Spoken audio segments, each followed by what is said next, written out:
Well, hello and welcome to episode number 481 of the Plain Talking UK podcast. I'm Carlos, and in this week's pack show, Emirates is spending a few quid. One airline says goodbye to the 737, and is the latest business class menu just all a bit rough? In the military, Armando talks to us about the Navy's P-8 Poseidon that went swimming in Hull. And joining me across the village this week, as always, in the PTUK studios, frantically popping everything into the system ready for the show this evening, it's Matt Smith. Do you know, I sort of took a moment back there. I think I misheard you as part of your introduction there. What was that place name again?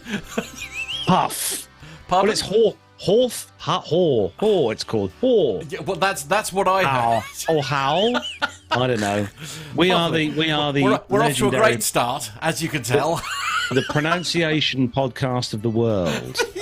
Oh, it's nice to know, even with Nev not being here, the standards are still at their usual high levels. As always. And while the music plays there, mellowing in the background, we can just say that this week we have no Nev. Unfortunately, Nev is not with us on the show this week. He is, I think he's flying back at the moment, Matt, or is he on his way back? He's flown somewhere. I can't remember what I had for lunch, let alone what happened last week. I know. But I'm sure Nev will be back next week to regale us of stories of, well, you know, bad stuff happening on the airlines. Yeah. Flying, yes. And Armando is not with us this week as well, but he has got for us a couple of great military stories later on in the show, so make sure you stay tuned for that. But back with us this week, it is, of course, the super sub of super subs. He's the man who knows very much about a certain brand of aircraft. That is Airbus. It is, of course, Andy. You mean the Hello Fokker, again. right? Yeah. Oh yeah, the Fokker's one of my favourite aircraft. Yes, especially the 90 and the 100. Oh, very the good. 70, not so bad. But yeah, I do like Fokker aircraft. But I do prefer Airbus generally. Yeah. Hello again. Thanks for having me back. Yeah, thanks for coming on, Andy. I see you're in your home pub, surrounded by festive decorations. Yes. For those on the video, they can see there's lights up there. There's everything going on here. Got to keep the daughter happy. She's only little, and the dog. Yeah, absolutely. Have you got? I'm guessing you've obviously got the chocolate advent calendars ready for the little one for when December the 1st kicks off. Yes, that's true. And the dog's got one this year. I've decided not to do an advent calendar because normally I do one like a beer or a gin, and that means I'm drinking 24 gins or 24 beers. That's not good for you. So I'm not bothering this year. I beg your pardon? I'm not bothering. This is someone who has got his own home pub. It's because he's got his own pub, you see. That's what you can just pop down here for a drink if I fancy it. Indeed. I've got an advent calendar, by the way. I bet you can't guess in a million years what my advent calendar contains. Is it mango flavoured beer, that stuff that you're drinking now? There's nothing wrong with what I'm drinking now. It's a very, very nice bit. Excuse me, I'll have you know it's from our local brewery, literally up the road from where me and Carlos work. Literally, as in he spent most of the afternoon in there. Glorious ampersand brewery. Because his job is ridiculously cool. And it is a gorgeous Gose, mango and lime. And I know it sounds horrible, but it's absolutely delicious. I have to say, it's more on the lime than the mango. But for me, that is definitely out there. Definitely love that. I'll take your word for it. On that note, these checks are piling up now that you guys haven't paid. I'm not going to come back anymore. Oh my word! I know. Lovely. I'll see HR about that. Yeah, I should. Yeah, Thank absolutely. you. Yeah. Indeed. Yeah. Anyway, we have got another super sub joining us on the show this evening, and we haven't had him on the show for a long while, but every week, Too long. he's always keeping an eye on things in the chat room with his blue spanner of doom. It's everyone's favourite uncle. It is, of course, our main man, Uncle Micah. Hello, boys and girls. Hey, it's great to be here. Thanks for inviting me on. And, Nev's going to be very, very upset because the show is going straight to heck right from now. But right from now on. But I'll be here and do my best and try to be the gentleman that Sir Nev is. No, nobody tell him that we started late, by the way, all right? No, nobody God, no. tell him. He's in the chat room, guys. Oh, you're What? Oh, no. Oh, no. Oh, dear. More letters from HR imminent. So how are things, Micah? What's been going on in the world of Maine? Things are just wonderful. So we had a beautiful Thanksgiving here in the States yesterday, and I ended up, instead of having turkey, I got called up by some friends and said, let's go out for curry. What could be a better Thanksgiving than that? A little chicken tikka masala and some appetizers and all that great stuff. The last time I had curry, I think, was with you guys. So yes, over it was in London, great. wasn't it? Yeah. Absolutely. And then last week, I got to meet with our good friend, Pasadena Brian Coleman. I was down in Tampa, flew down there with Breeze Airways. And I have to say that Breeze, it's a brand new airline started by David Nealon, the same man that brought us Azul and JetBlue. And it's a fabulous airline. It's an all A220 fleet, the C Series, Bombardier C Series. And anyway, they flew me down. I have to say it was on them, but it doesn't change my opinion. The service was marvelous. Nev was kind enough to give me his seat. I was in 1A, and it was absolutely a fabulous time. Great pilots, wonderful flight crew, and they also liked the chocolate I brought them.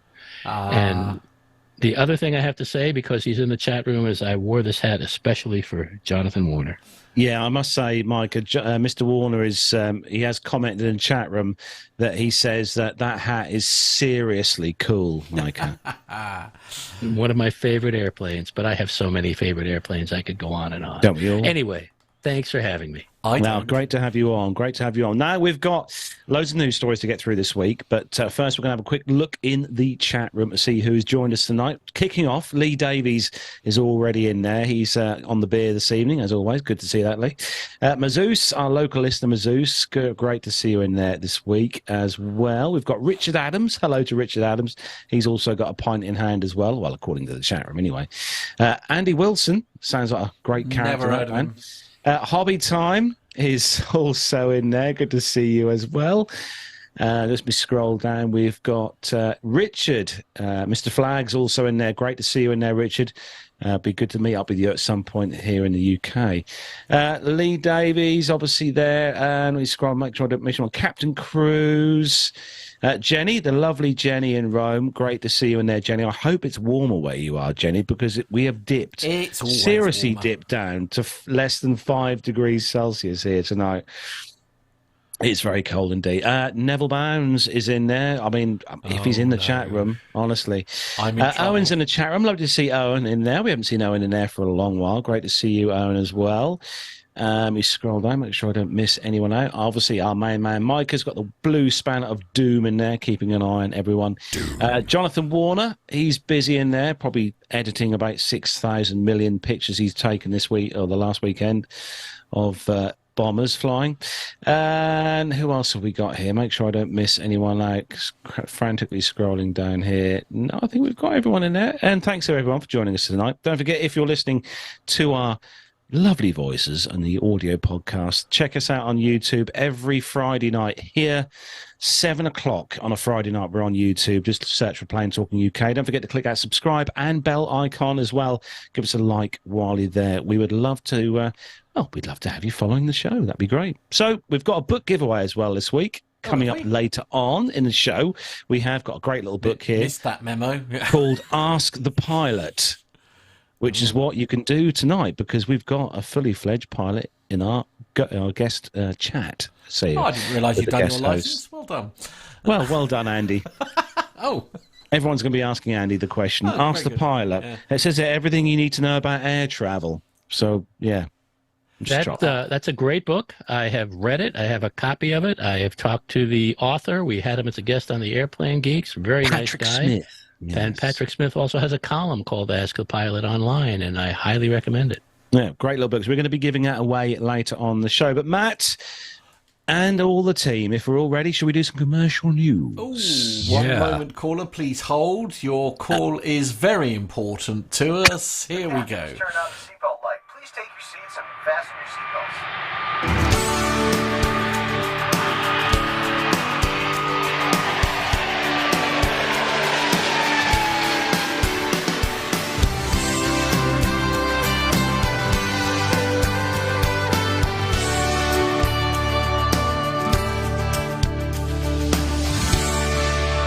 So, kicking off this week's first news story on simpleflying.com. And this particular story we were privy to. I'm very happy to say that we knew about this before it happened to be, Matt. We were privy to the information about this particular event happening here in the UK last week. But the headline on this one was British Airways A320 intercepted by Royal Air Force Typhoons, but it wasn't an emergency. Yes. So if you weren't able to hear PTUK last week, don't worry, we have an explanation. On Friday evening, November the 17th, a BA A320 Neo, registration Golf Tango Tango November Bravo, departed London Heathrow under the call sign Chariot. The aircraft was flying as part of a multi-agency response training program. Royal Air Force Typhoons from the QRA, or Quick Reaction Team, were scrambled from RAF Coningsby, call signs Wolf 11 and Wolf 12, with tail numbers Zulu Kilo 311 and Zulu Kilo 304. As the 320 Neo headed towards Norfolk, yay, near us, the Roaring Jets made a beeline for the simulated emergency target. After visual confirming the target, they took up escort positions off the airliner's wings. The aircraft was guided back towards London Heathrow, where it landed approximately 2 hours later. Once it landed, specialist units from the Met Police met the aircraft and responded to the simulation, with the exercise designed to test skills of police officers and staff from different units, including hostage negotiators, investigators, firearms officers who boarded the 160-seater plane. Now, officers worked in close conjunction with Heathrow's and their colleagues at NATS and the Royal Air Force National Air and Space Operations Centre to coordinate both the planning of the exercise and the response. Early the evening, the team behind the Heathrow Runways X account posted an announcement alluding to potential disruptions from the events to come. They said that Heathrow is taking part in a planned exercise this evening involving government and industry partners. Residents may notice some additional noise at the airport related to the aircraft involved in the exercise, and they apologised for any inconvenience. Now, whilst this was all happening, I know both me and Nev were watching this unfold on Flight Radar 24. Through the screenshots there from Flight Radar 24 showing the path it took there from Heathrow up towards Colchester, Ipswich, over the coast at Great Yarmouth on our east coast here in the UK, and then back inland. And that was obviously when the Typhoons obviously came down from Coningsby and flew round and then intercepted the aircraft. And it was quite interesting to see actually how these aircraft literally stuck with the 320 for the whole time, and they stuck with the 320 right until the aircraft landed at Heathrow and then continued to circle Heathrow Airport for a little while after. But also one thing as well I noticed as well, Andy, which you'd appreciate as well being a 320 pilot, was the fact that if you track this aircraft, as I did on Flight Radar 24, it literally stuck perfectly to 21,000 feet for the entire duration of that flight.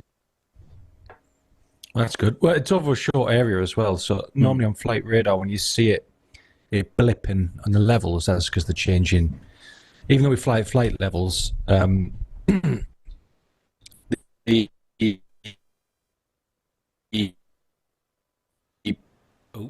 perfectly at 21,000 feet. Oh, okay. I think your signal went a bit funny there, or was it just me? Yeah, I think we're having a couple of. I think it's coming back slowly. I'm pleased to say. There we go. I think he's back now. Hello.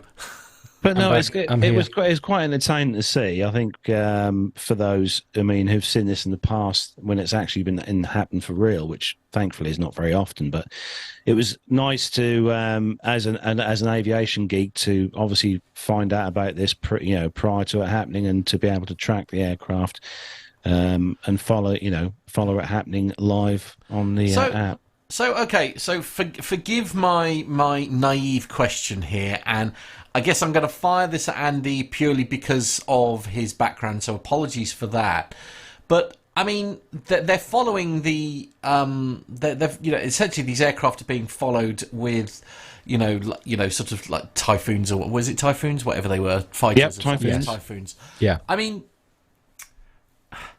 is there literally potential where they would possibly shoot it down? I mean, what do they do? What is their exercise. role? Well, no, not in an exercise. But let's say it was real. I mean, what is the purpose of the fighters following them? Well, it's to guide it to where they want it to go. Which in the UK, there's I think Prestwick and Stansted that are the two designated places for incidents happening, such as this exercise practice. But say it refused to do that. I mean, is there a potential? Based on the situation, yes, the aircraft would be shot down. Wow. Okay. Yeah, well, yeah, because you don't. Well, think of 9/11. Do you want that to happen again? No. Okay. Of course not. But it's very difficult decision to make to lose. So say an A320, 180 lives plus the crew. Yeah. But it could be a lot worse. So yes, the answer is yes. It would be shot down. And where would that? And again, this is where my naivety certainly of these particular aircraft. I mean, where would they potentially be intercepted from? Would it be in British airspace, or would there? Well, if this happened over France, then it would be intercepted in France. Because if the loss comes in the UK, then yes, because normally it's a loss of comms that causes an interception or a specific squawk code. Right. And then they would be intercepted. There's a set of internationally recognised aircraft movements from the intercepting aircraft that give signals to. So if you are a pilot flying it and something's just gone wrong, normally it's a case of they do. I'm not going to say what they are, but they do certain manoeuvres and flashlights in certain ways to basically go follow me. And in that case, if it is a genuine problem, then you go, okay, we'll follow that aircraft and they'll lead you to the airport they want you to go to. Right. Okay. And let's talk about 9/11 for a moment. There was a pilot that took off to take care of those aircraft or to intercept some aircraft, not sure exactly what she was going to do. And it turned out, they were not armed. The aircraft were not armed on the ground. And she had said that had there been a situation, she would have had to ram the aircraft to get it down and kill herself in the process. But sometimes these things need to take place. If you think about the 9/11 situation, if there was the other aircraft or another aircraft that they realized was going to go someplace, it's better to take down the aircraft than let it destroy another tower or the Pentagon or whatever it is. And if you want to watch something that's actually very realistic, I don't know how many of you guys saw the Idris Elba series Hijack that was on I think it was on Apple TV here in the States. Very accurate in terms of how they handled that. It got a little crazy toward the last couple of last couple of parts of it, but very accurate in terms of how things are looked at and how it's done. And I highly recommend it. It was a very good show. Yeah, I enjoyed that as well. And Micah, that was a good little series, but like you said, it did get a little bit theatrical at the end of the series. Right. I'm surprised you've not seen that, Andy. Actually, that series. It's on my list of things to watch. I just haven't had time. The other thing I'm sorry, go ahead. No, carry on, Micah. The other thing I was going to say is we know someone that was on that flight, and I don't know if he or she is allowed to speak of it now that it's all over, but now that it is, perhaps we could invite him or her to be a guest on the show and talk about what it was like and what happened. Indeed. Carlos, that's clearly your next mission. I shall endeavour to reach out to said person. Yes. Lovely. Well, you've got a story. Yes. You've got a story to. You've got a whole story to do that. Get involved. Off you go. While you're doing that, I'll take the next story. Yes, Matt, you've got the next story, and this is one I was quite interested in actually because for me this is a tech question, and you are the ideal guy for a tech question. Okay, all right. I doubt that somehow, especially when it comes to this sort of thing. But we'll give it a go. It's Runway Girl Network is the source for this one, and the headline is Free In-Flight Wi-Fi Model Gains Traction in Commercial Aviation. Panasonic Avionics early year prediction that the aviation industry would widely adopt free Wi-Fi by decade's end is materialising. An increased number of airlines are introducing or planning to offer complimentary on-board internet. Vistara has announced that its loyalty program members will now receive unlimited texting on connected flights, joining several carriers extending free messaging, including Lufthansa on its short-haul routes. Delta Airlines has linked free internet access to its loyalty program, and Singapore Airlines began providing complimentary unlimited Wi-Fi to its Chris Flyer members. Non-members can also enjoy this benefit by signing up for the membership. Malaysia Airlines has removed data caps, offering unlimited free Wi-Fi to all passengers since November, with a phased rollout planned for narrow-body aircraft. Panasonic Avionics has expressed pleasure in collaborating with Malaysia Airlines to provide this service. Panasonic has also upgraded its network, including a new high-throughput modem and improved network settings, promising a 50% capacity increase by the year's end. This enhancement is expected to benefit customers of various airlines, including Japan Airlines, JetBlue, Qantas, Azul, and Porter Airlines. Budget airlines are adopting freemium models, utilising lower cost systems for free messaging. I'm sorry, I hate it when words get made up. It really annoys me. Complementing offers from telecom companies providing free in-flight Wi-Fi to their subscribers. You had, obviously, you were out in the States not so long ago, Matt, yep, and absolutely. you were privy, obviously, to the Wi-Fi on board your American Airlines flight, because you're on a 777. I was, and I think I remember you saying you were quite shocked at how good the Wi-Fi was. So first things first, there was no free model, there was no free minutes or anything like that at all. So if you wanted to use it, you had to pay for it. And I think, if my memory serves, and I only did it because of the sheer novelty factor, and unlike everybody else in this room and in the chat room and listening to this podcast, I hate being on an aircraft. So anything other than looking out of the window, I'm happier doing that. So I didn't bother going out there, to be honest with you, mainly because I didn't do it before we took off, so I couldn't get there's this weird fault, basically, because I needed to be able to get, I didn't have my card in my pocket. Obviously it's in all the details I need are in my online banking app, but because I didn't have access to the internet, if you like, until I'd done it, I was unable to retrieve the details I needed to be able to do it. So I remembered when coming home to then retrieve the details while I was on the aircraft before we took off, so that I could get that all sorted out, and then away we went.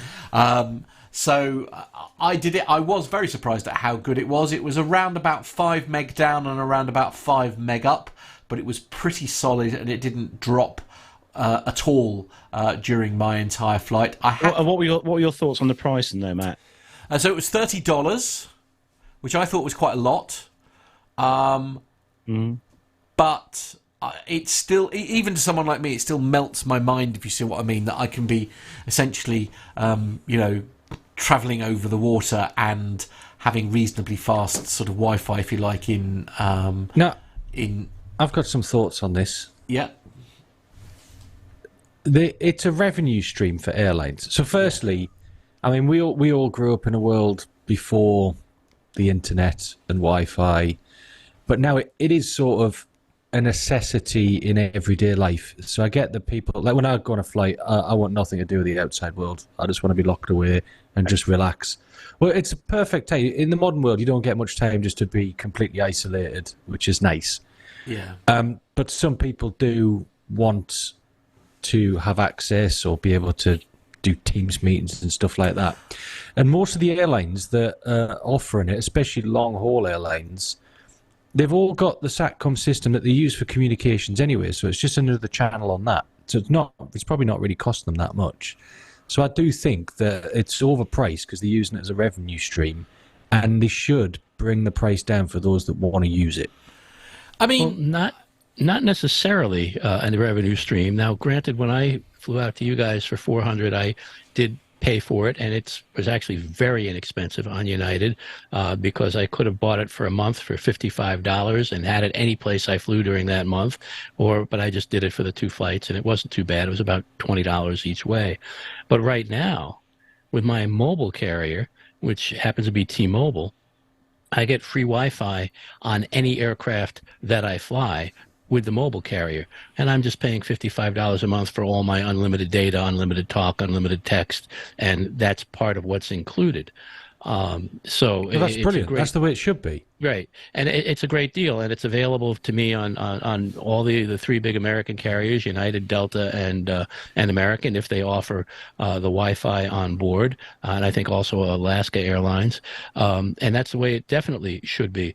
But the other thing, 2 other things I wanted to point out is that one of the things that you may not be aware of is that generally the internet speed in the UK is very, very slow compared to what we get in the USA. I'm not disparaging it. I'm just saying that it's a much slower speed. So 5 up and 5 down is incredibly slow, because when I get my internet on my phone normally, it's about 30 down and 30 up, and I have the slow speed here for that on my phone. I have to say that certainly that I agree with you in some way, Micah, that sorry, we're getting slightly off topic here, I suppose, but I agree with you in some ways. There is a problem here in the UK in terms of fast, publicly available Wi-Fi, but actually where myself and Carlos are, I mean, I would say on average here in the UK, most people would expect in their homes something around about the 13 meg down, 5 up, and that's fairly standard across the UK. Right. And what's standard here is 100 down and 20 up. Good heavens. Right. Okay. Fair enough. So the last thing I wanted to say is that we're talking Wi-Fi, but we mean internet, because there's been Wi-Fi in the planes for a long time without internet connectivity. Yeah. And I'm going to give a plug if I'm allowed, but Brian and I do a separate podcast called The Journey is the Reward. And on episode 48, we had a guest on, Roger Sands, who's the CEO of a company called Ybot that installs Wi-Fi on aircraft. And if you want to hear a conversation on what that is really all about and the difference between Wi-Fi and internet and the difficulties of putting that through, it was very detailed, and we had a lot of fun with him. Indeed. Whilst you've been on that, I've just done a speed test, and I'm glad to say I've got 150 down, and here we go. So it's going to finish 150 down and 62 up. Well, not too bad.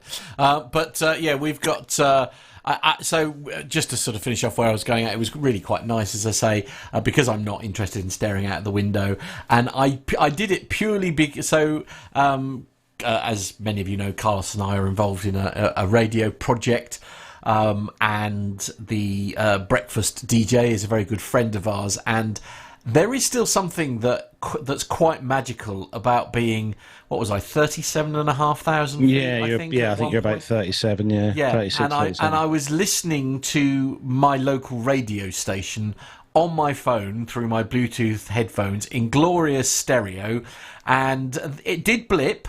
To be fair, it blipped for about half a second twice, and to be fair, that could have been my phone rather than the actual connection that it had, and it still just made me smile, the fact that I'm sat in this aircraft. I mean, the internet's an amazing thing anyway, isn't it? I mean, Micah, you've tuned in to both myself and Carlos, like, across the pond, and it's like, in glorious stereo.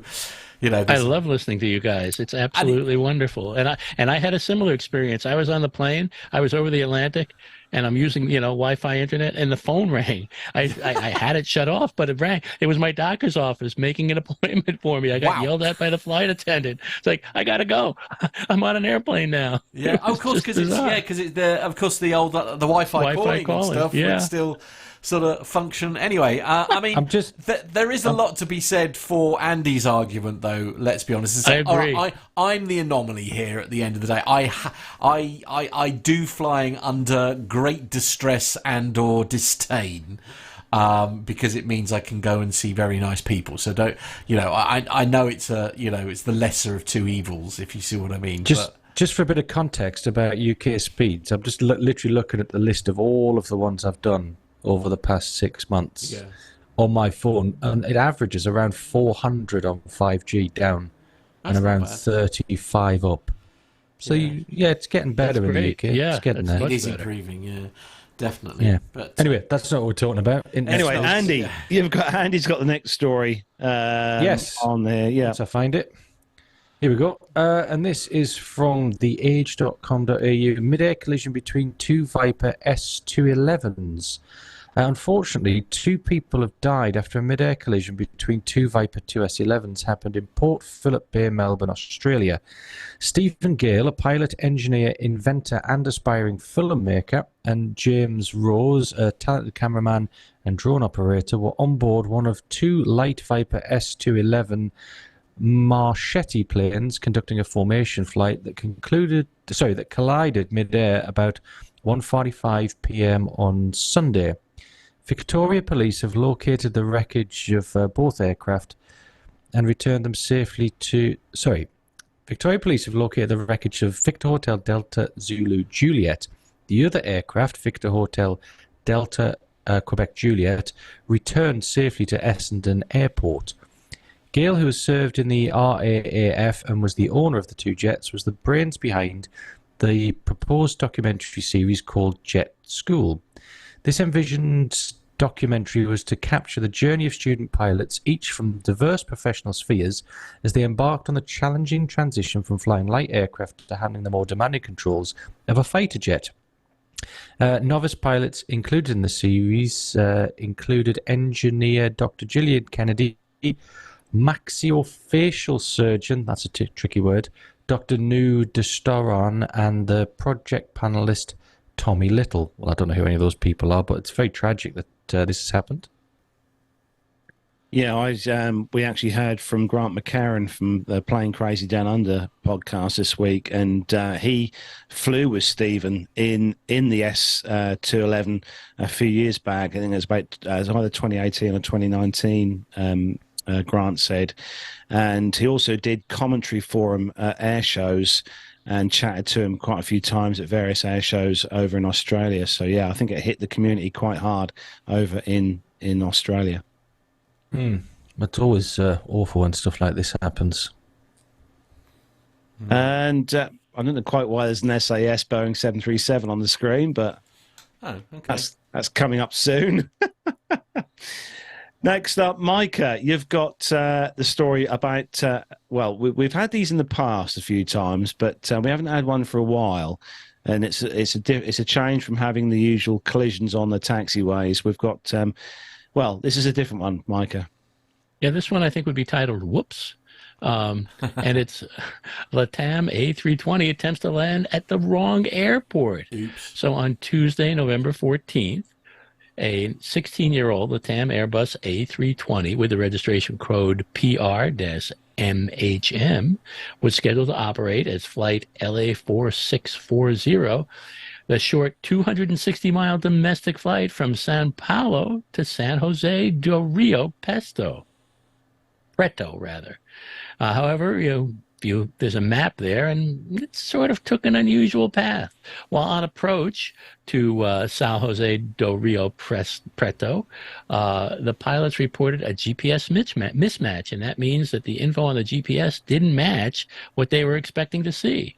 So the pilots informed the San Jose air traffic controllers that they were beginning their RNAV approach procedures to the airport. And that's, the RNAV stands for area navigation.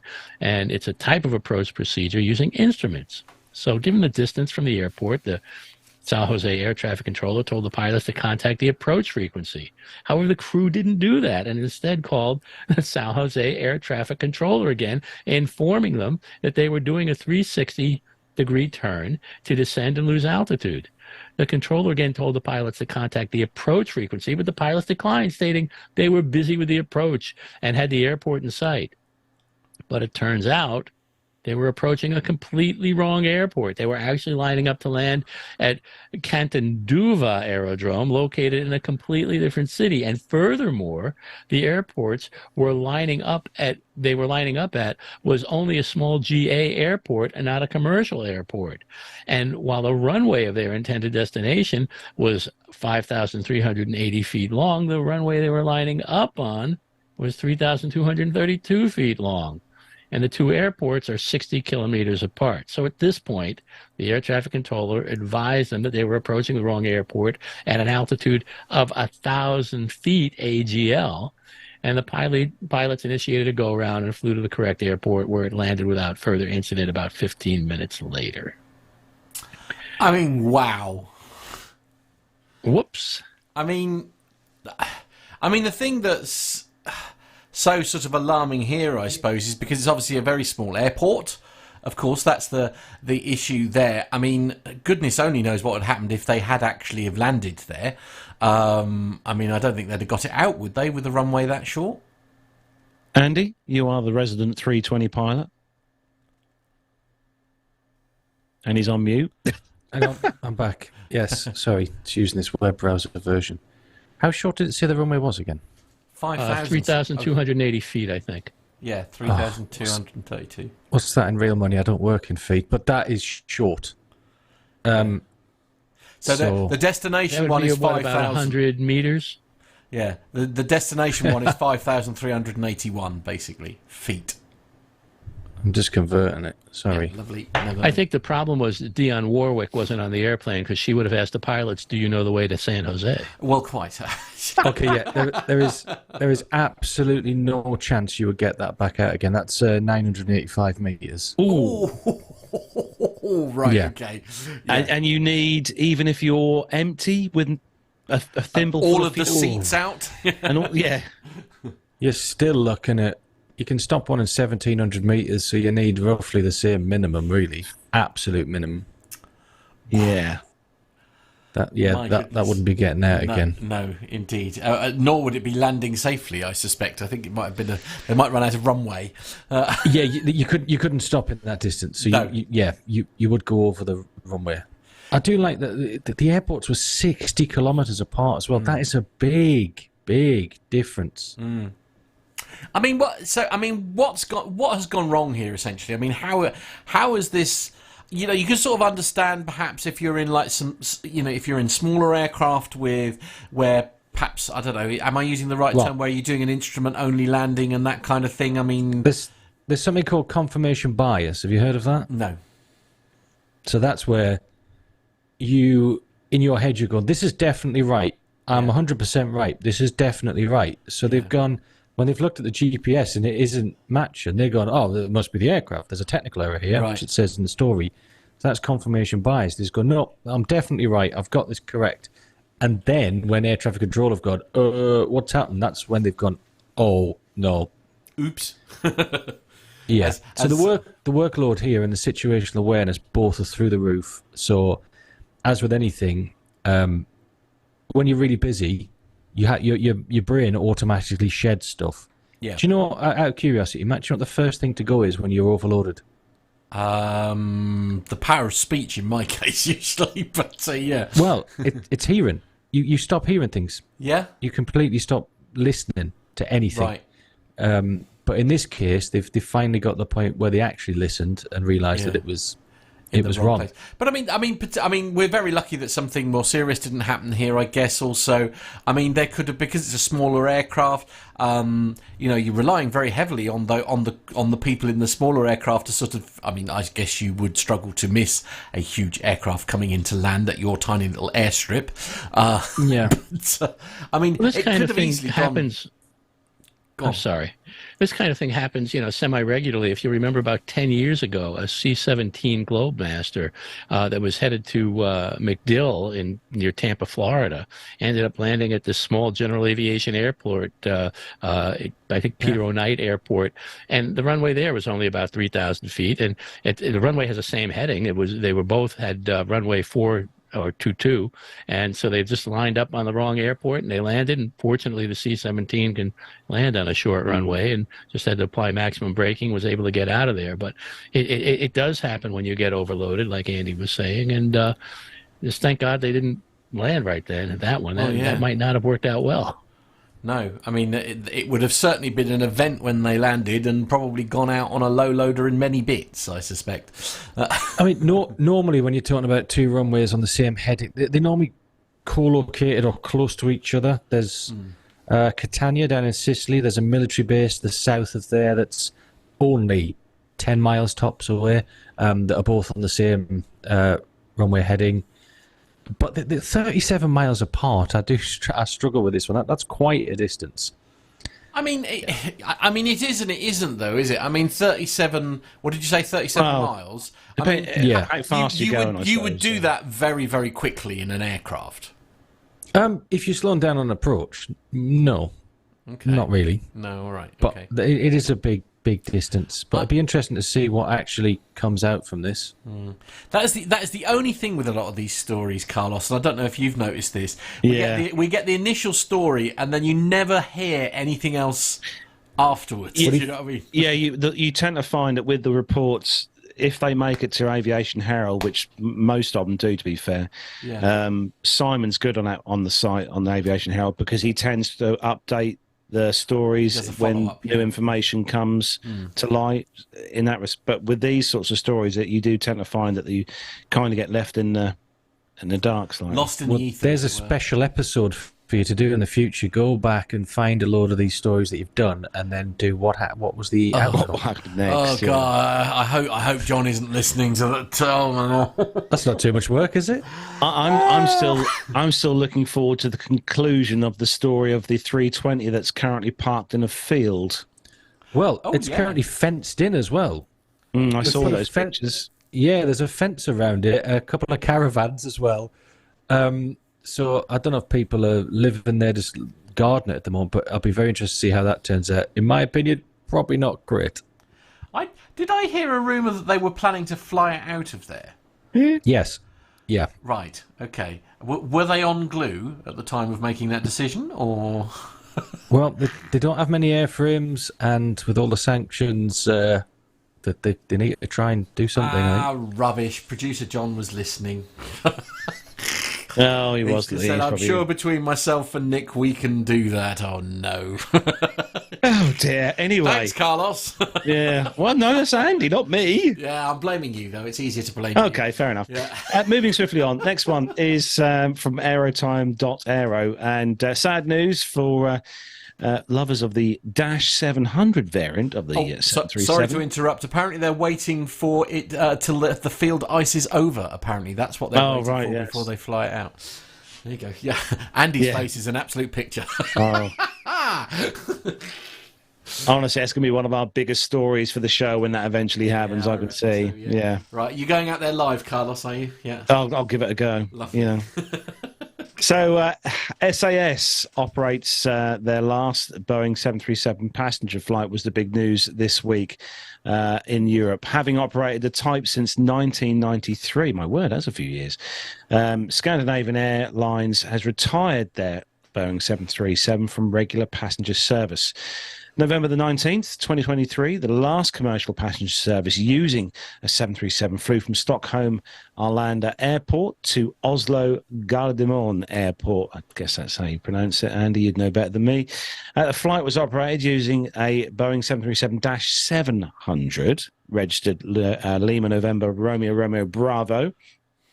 Also overflew Copenhagen as well as part of its route. The final flight, which was full of passengers who had brought special tickets to be part of the occasion back in September, carried the unique flight number SK737. Marking the occasion in style, as the flight proceeded towards its destination, the crew drew a 700 symbol in the sky to represent the variant of the popular twin jet operating the final flight. The airline has used over 100 different 737s over the course of its last 30 years, including the Dash 400, Dash 500, Dash 600, the 700, and lastly, the very popular Dash 800. The airline is gradually retiring its 737 fleet over the years, having decided to replace them with products from Airbus, with 320s, which it currently has 87 in its short-haul fleet, alongside its A319s, 4 of those, A320s, 18 of those, and 61 A320neos and 4 A321s, and the A321 Neos as well, 3 of those, the A321LR, I think that means on their Neos. The airline also operates the 330-300 and the 350, as well as the mainstays of their long-haul fleet. On regional services, the carrier uses the ATR 72-600 plus the Bombardier CRJ 900 jet. However, despite the final 737 commercial passenger flight, it should be noted that SAS has not entirely said goodbye to the illustrious 737 forever. It will continue to operate a sole example registration Lima November Romeo Papa Juliet on behalf of Norwegian military under a contract that expires next year. The retirement of the last 737 from commercial passenger service allows SAS to focus on aircraft from just one manufacturer in its mainline fleet. The fleet commonality will assist the airline's team as it claws its way back from bankruptcy protection resulting from spiralling costs and the drop-off in traffic due to the pandemic. The airline recently reported that investors had agreed to invest $1.21 million in cash injection to the airline to shore up its finances. Well, I'll need that if they're buying all these new Airbus aircraft, won't they? But it'll be interesting to find out what happens to these Dash 700s, whether they'll be freighter converted or sent over to St. Athan to be cut up, or even the US, I suppose, to sit in the desert. And I don't think the 700 has much life in it as a cargo dog. The 800 does. They seem to be doing a lot of conversions on the 800.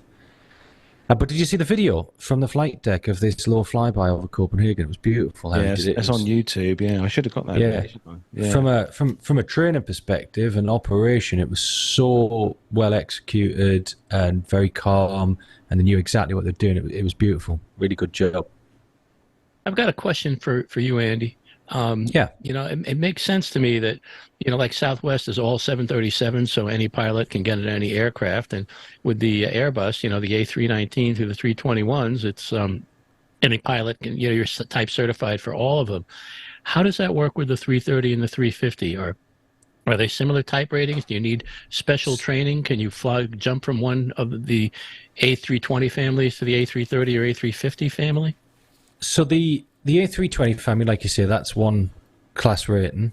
Then the A330 and 350 are technically the same rating with a difference as training. I don't know how it works in the States, but in Europe, you could only fly, if you're going to cross fleet, you could do the 330 and the 350, or you could do the 320 family and the 330, or the 320 family and the 350. You couldn't fly all three types at the same time, if that makes sense. It does make sense in terms of the rule. Why is that?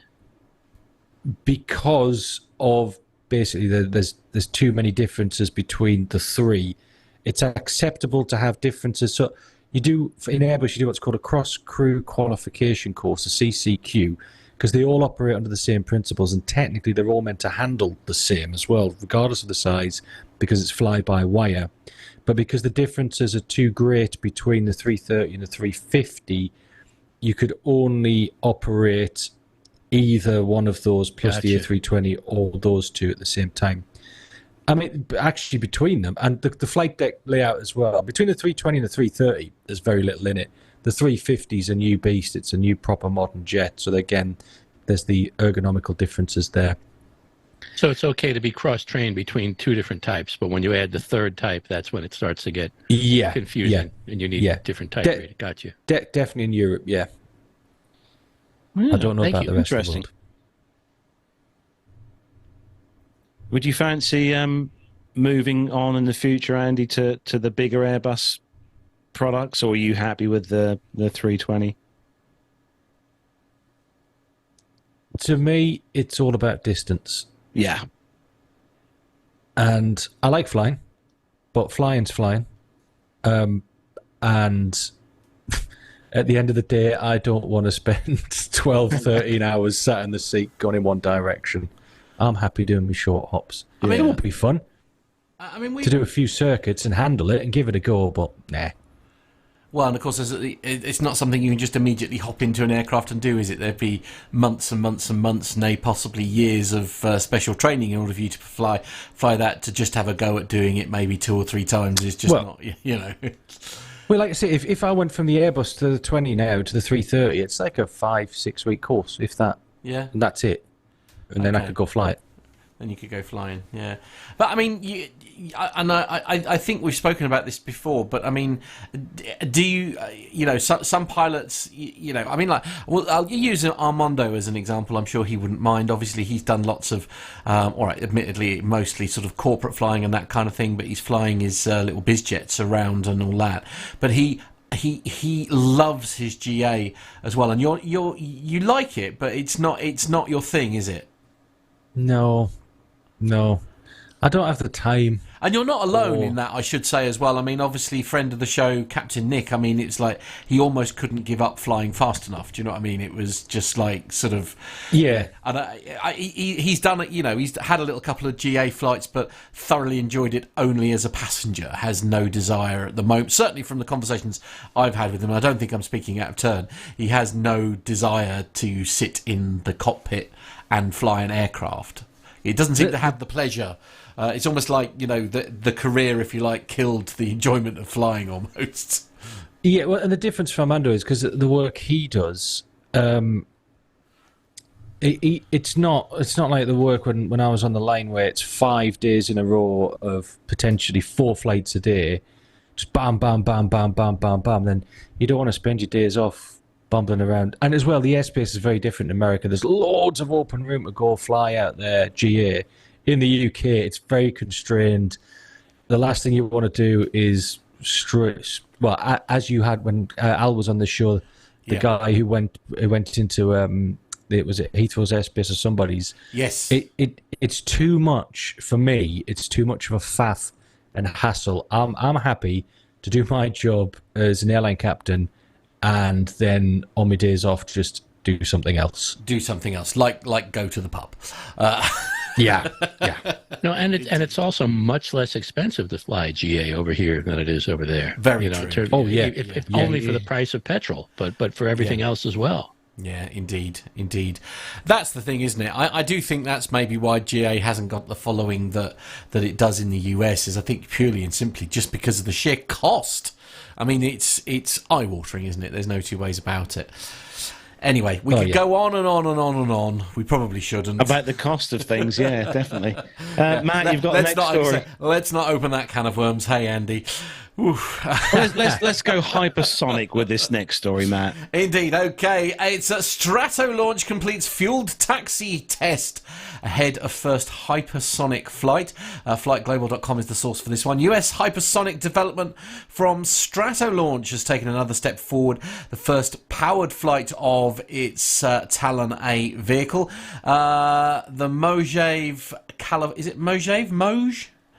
Moj? I don't know. Mojave. Sorry, Mojave Desert. Mojave Desert. Oh, the Mojave. For some reason, I expect a CNH.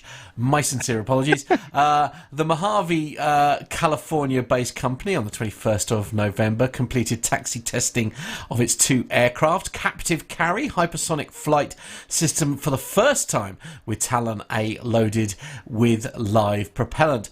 Strata launch confirmed the milestone later that day. The company hopes to achieve the first powered flight flight of Talon A before the end of 2023. However, a company official tells Flight Global that schedule will be dependent upon the results of data collected during the latest taxi test.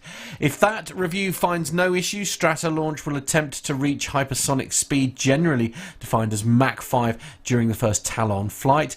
The company also completed a successful separation test of the system in May, releasing TA-0 from its carry position aboard the Rock while in flight. The company has 3 such aircraft, either complete or under fabrication, with designations TA2, TA3 and TA4. The USAF in October awarded Stratolaunch funding to support the fabrication and flight of TA3. The twin fuselage all-composite over-wing design, registration November 35 1 Sierra Lima. Wow, so that's tripped my brain up because it sounds like a postcode. Was created by Scaled Composites as a purpose-built air launch vehicle for Stratolaunch. Rock boasts a 117 metre, that's 385 feet wingspan, and is powered by 6 engines originally developed for the Boeing 747 commercial airframe. Stratolaunch says Rock boasts a capacity of 226,800 kilograms or 500,000 pounds. It always amazed me when you see the pictures of this online, and then there is a picture on our show notes here of this launch machine. It's just the most bizarre looking aircraft I think that I've seen that is able to actually take to flight and fly. It looks like what happens when a 747 and a P-38 love each other very much. Very, very much. In the way that a mummy and daddy would love each other, indeed. It's just the fact you've got two essentially you've got 2 flight decks on one aircraft. It's See that makes my brain go all hot and sweaty. I can't deal with that. I mean, would this be a good one, Andy? You could have the FO on one side and you the other side. I mean, it'd be plenty of space. It depends who the FO is, really, doesn't it? I mean, there'd have to be a lot of trust there, certainly. Well, if it's somebody you don't get along with, put them in the other cockpit and make sure that everything's disconnected. Right. Well, and it also depends on who had the curry the night before. Oh, Micah? Yes, definitely. But the captain's always right, isn't it? That's CRM. Of Captain's course, right, mate. It goes to that question. Captain's right, mate. I'd love that. Yeah. I'm gonna have to remember that one. Now, Micah, you've got the next story, and I wish Nev was here because I'm sure he'd appreciate this. Oh, I know he would.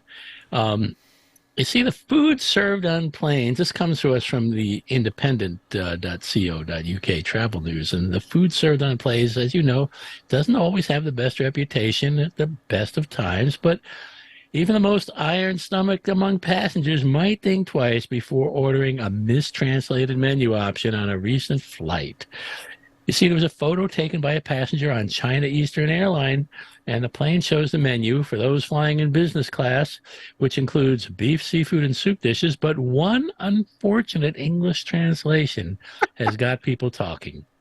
Among the choices for a starter is imported dog food with okra. Yes, I'm going to say that again. Imported dog food with okra.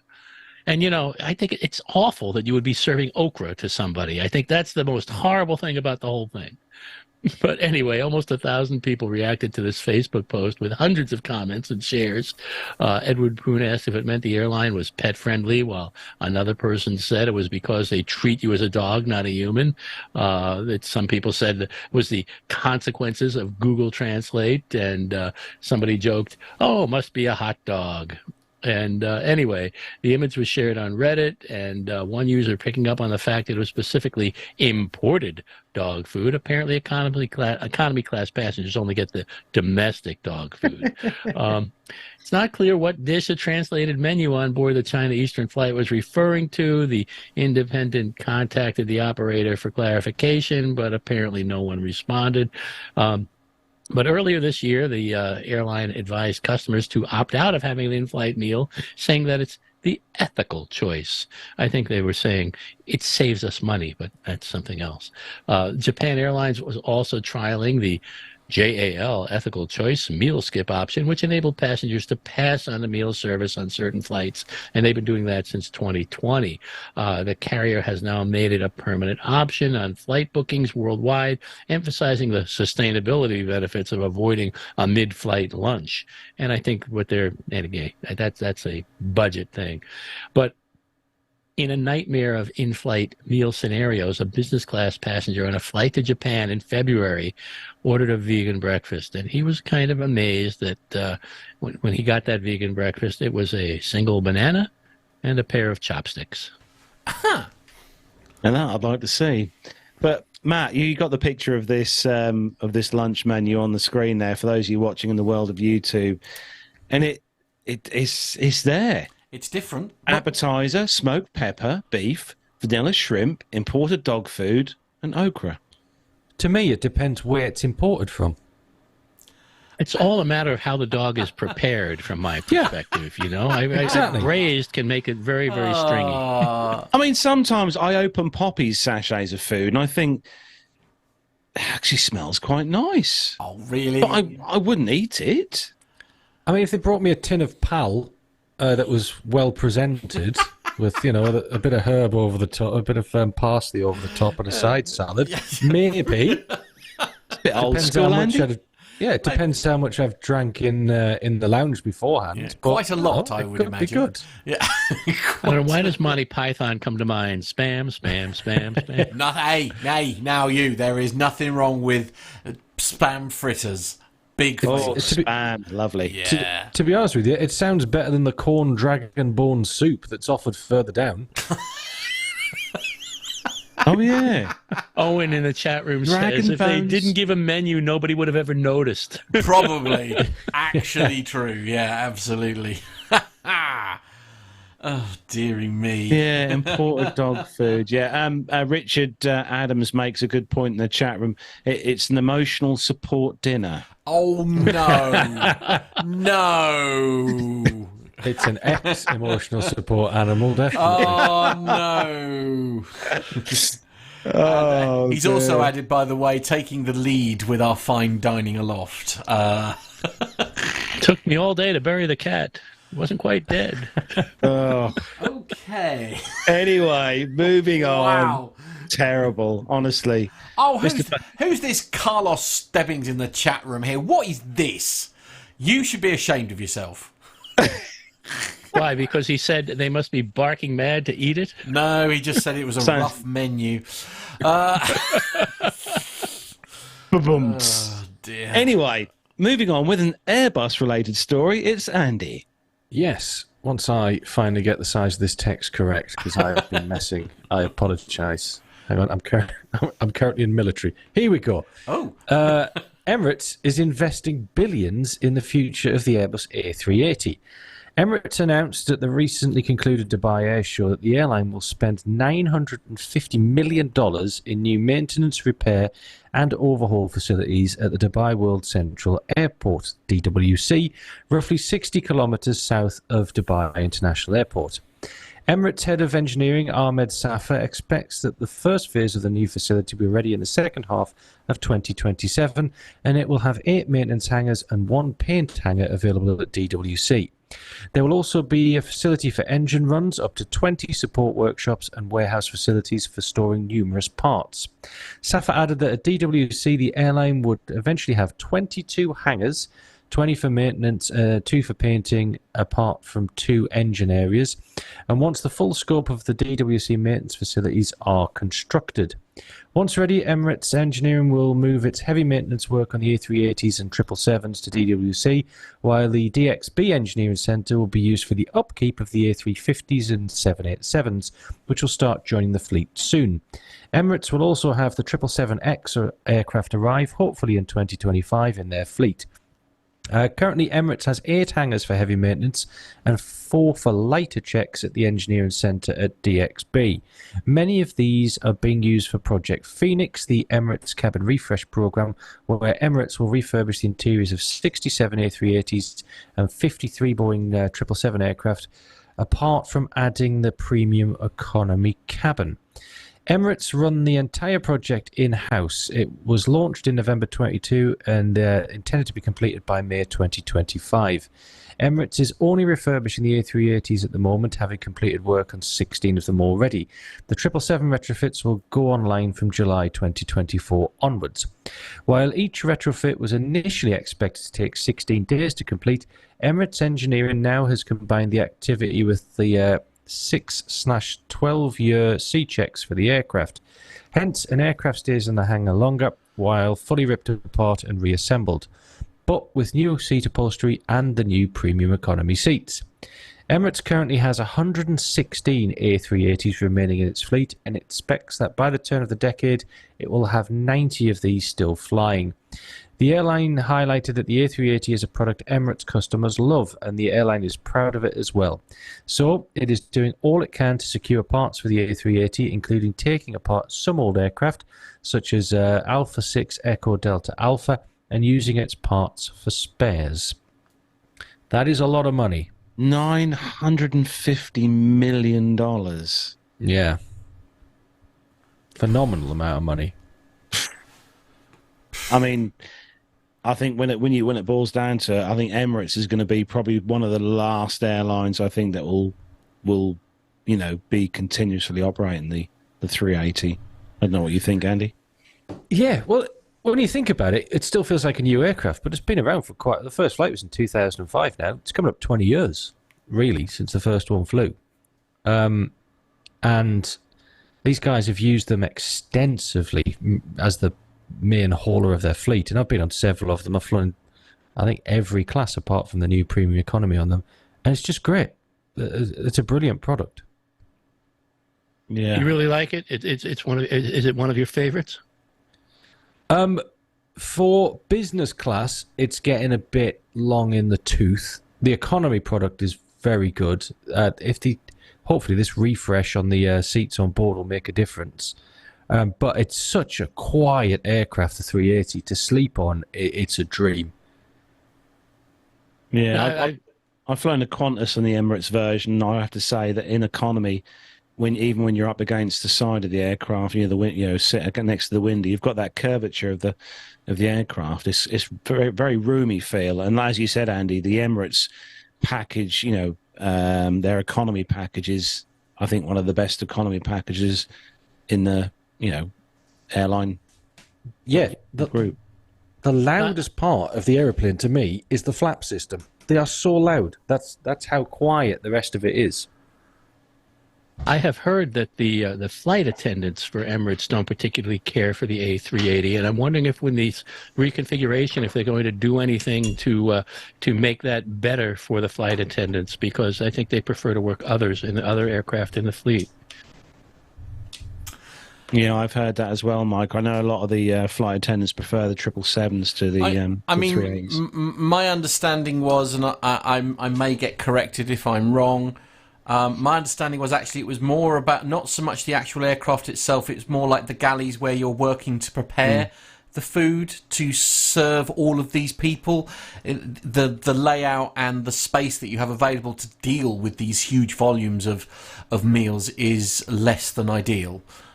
I think that's more the issue with working it rather than anything else, is that it's challenging because of how it's been laid out.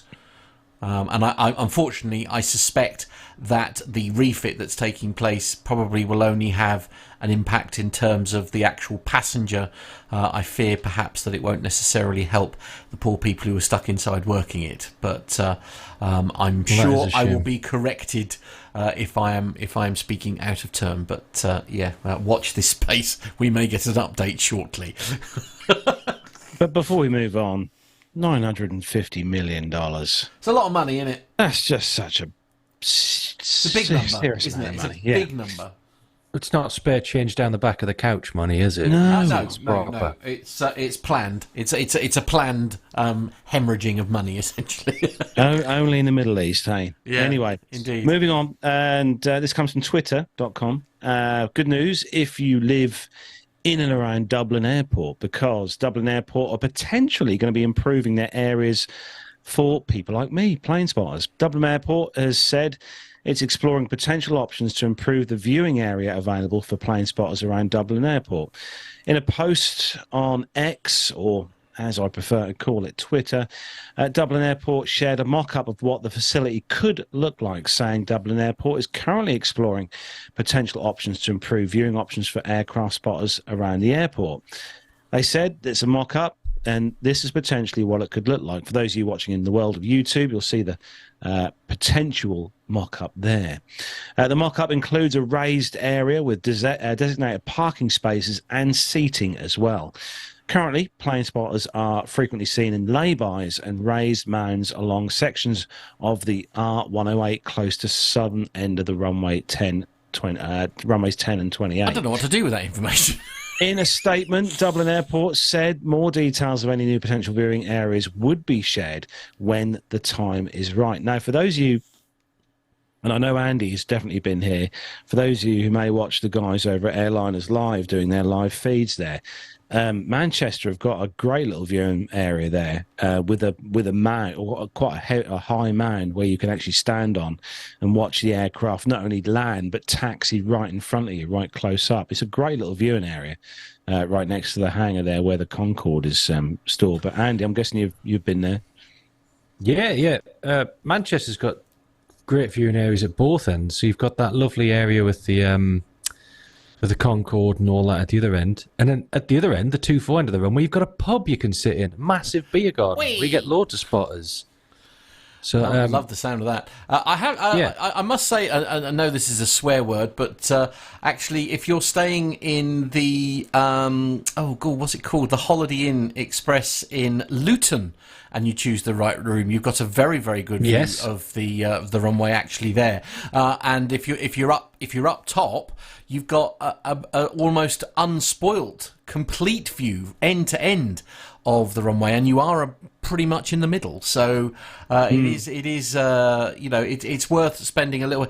However, they do know that, by the way, and if you do try to book one of those rooms, funnily enough, they are a little more expensive than the rooms on the other side of the airport. It's the same at the Renaissance, Matt, as you know, because you've stayed there at Heathrow, at London Heathrow, the Renaissance Hotel, where we had our 300th. Yeah, our 300 show, didn't we? We had there, and they've got rooms there that overlook a really good overlooking view of the main runway at Heathrow. Yeah. But you do pay an extra couple of quid. Actually, I stayed in an Ibis before I went to the States on the Bath Road there, and I was right at the top. And I have to say, the view from that window was wasn't too bad. Only spoilt by the fact that the room was so small; it had a small window. That was literally it was just like how are plane spotters, Micah, catered for in the US at the larger airports? Is there designated places where aircraft spotters can go, or is it a case of pull up on the side of the road and hope no one moves you along? Here in Portland, we have a plane spotters area. Now, it's a small airport, but it's a wonderful designated parking area right next to an FBO, and you can look out on the tarmac and see a lot of GA aircraft right in front of you, and then right across the way is the terminal and the main runway that you're looking at. So it's great there. LAX has a wonderful plane spotters area, and I think it's the Blue Hotel, which is a Hilton, has rooms that have great views of all of LAX.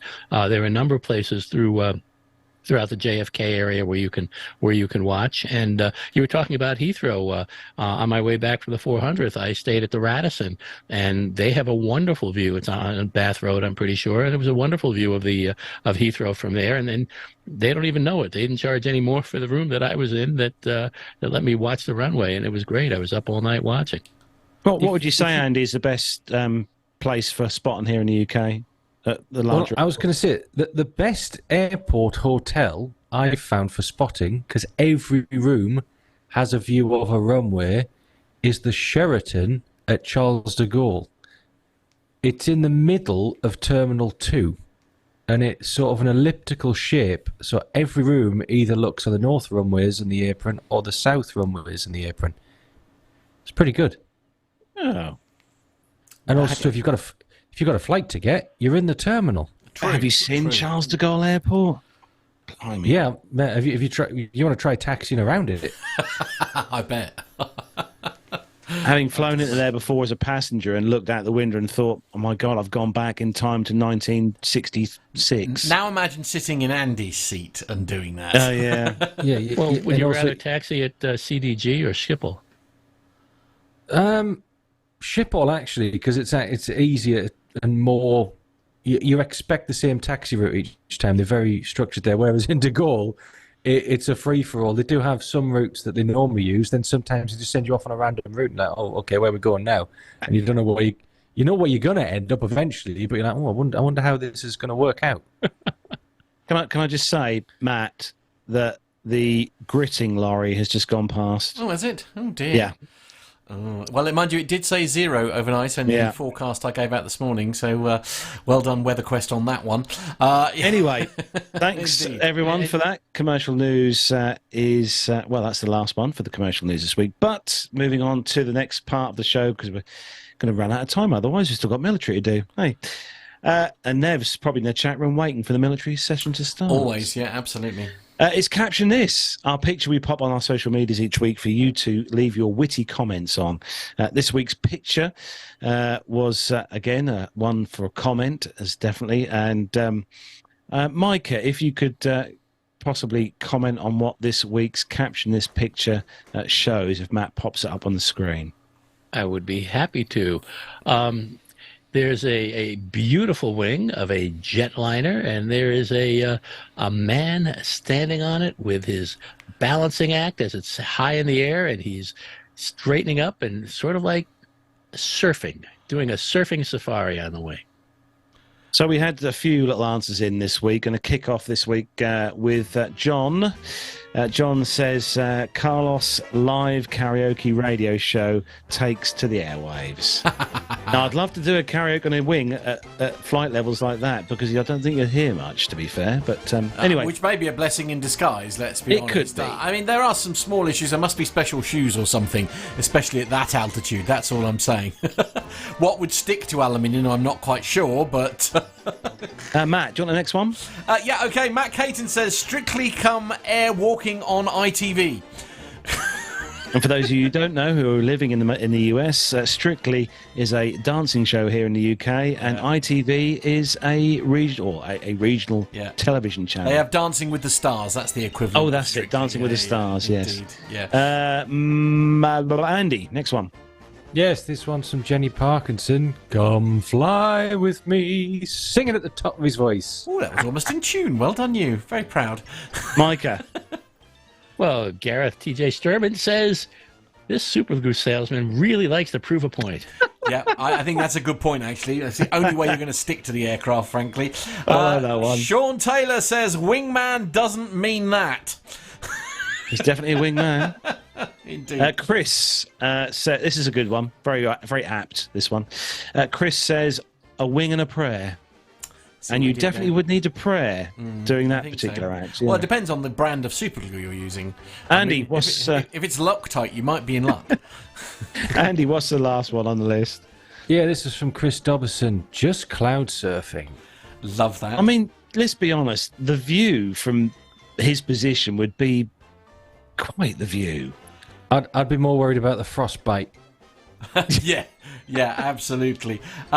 Just one, just a couple from the chat room then, if I may. Mazouz is suggesting that this could be Ryanair's new first class option. Don't that. And Richard Adams, as you can always rely on, he says Thai Airlines super economy class. And I would have said, let's go surfing now. Everybody's learning how. Come on a safari with me. Singing together never works on Zoom, does it? We've never learnt our lesson, have we? Anyway, that is the caption is for this week. Don't forget to check out the socials on a Wednesday when I'll pop a little picture for you all to leave your witty comments on. And thanks everyone for taking part this week on that. So moving on to Nev's favourite part of the show. And yes, Matt, if you want to press the grey button. Indeed, let's do it. What's up, bogeys? 13550, Angel 16. Heading 340. Okay. Now, undersea boogie.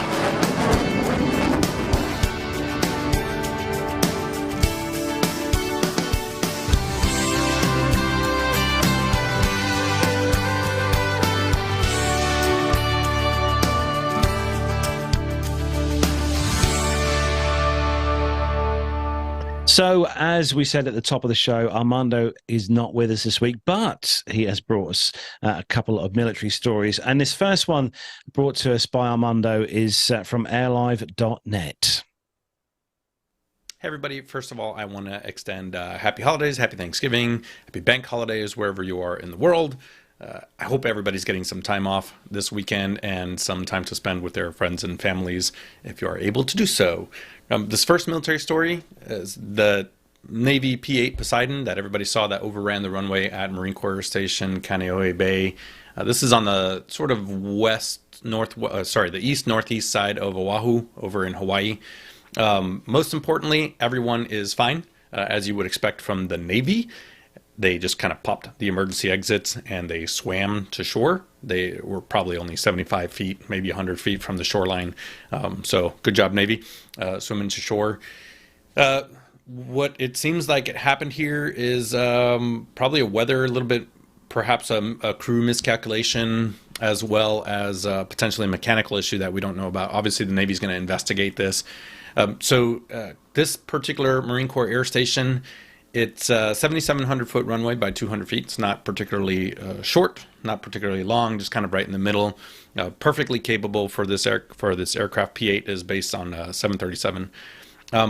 There is the way Kaneohe Bay sits. It's actually got some pretty steep rising terrain down to the southwest of the airfield. Therefore, there are no instrument approaches coming in from the southwest. There is a circling approach, but that's actually pretty tight considering that the mountains are, less than about 3 miles away. So the actual only instrument approach into Kaneohe Bay is runway 22. That is coming from the ocean side. That is the approach that these guys were doing. The visibility was fairly low. It was raining. It was gusty. Now, from what I understand, I'm not a 737 guy, but this version of the 737 or the P-8 actually has a 15-knot tailwind limit. Most jet aircraft have like a 10-knot tailwind, but some of these newer aircraft and more modern aircraft, upwards of 15, maybe even more than that.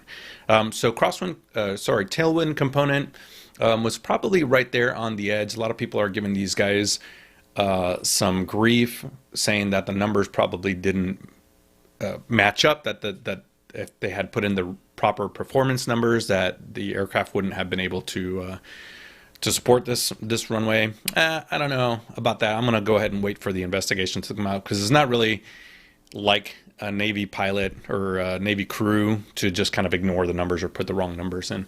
There might have been a little bit of a gust factor. Now, some of the weather reporting said that there was potentially up to 19 knot tailwinds, or gusts up to 19.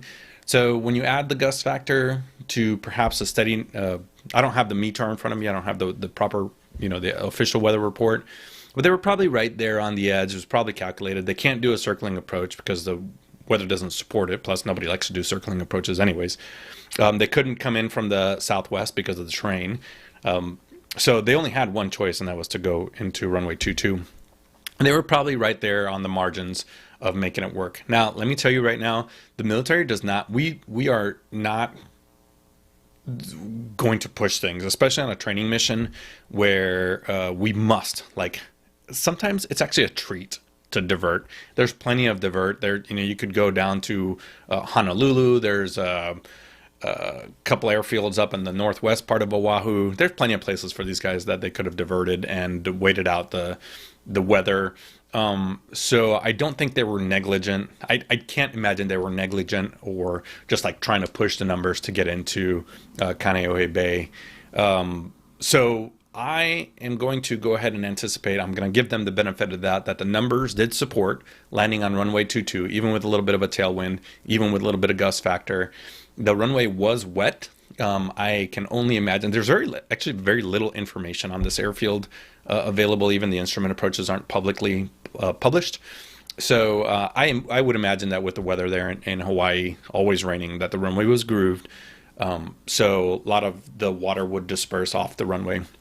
But it was wet, it was windy, it was gusty, and at this point, it really only takes just a slight miscalculation, maybe just a couple knots over, to really extend those landing distances. And again, 7,700 feet, not particularly short, not particularly long, but whatever happened in these conditions, they overran the runway.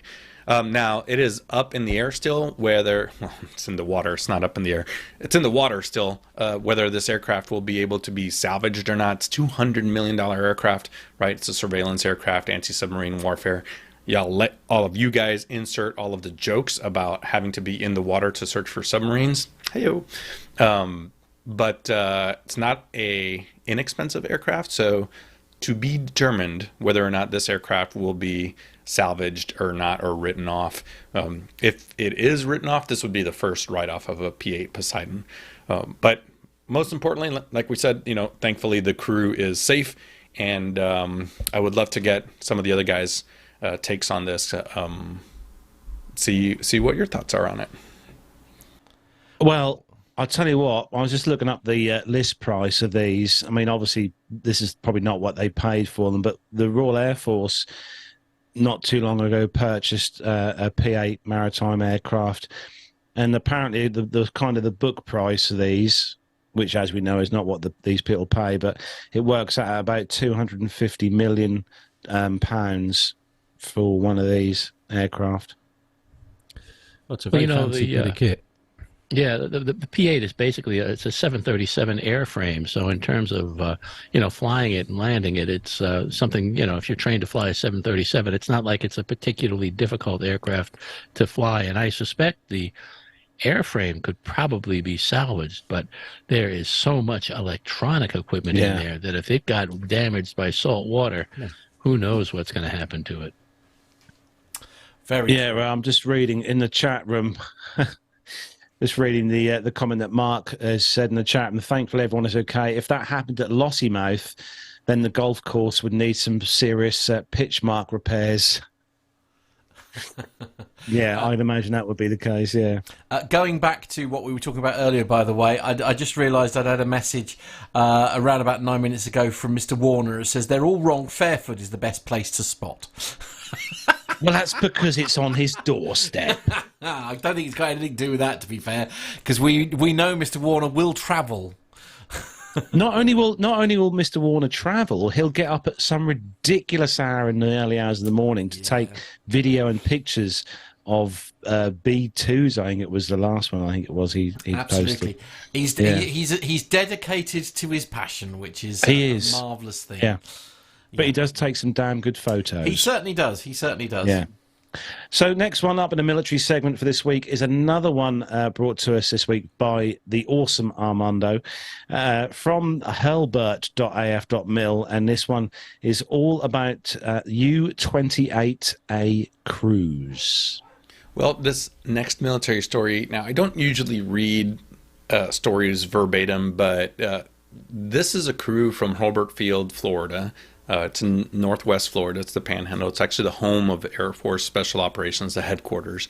This is a Hurlburt Field crew from a U-28A. This is a Draco, or it's a modified Pilatus PC-12.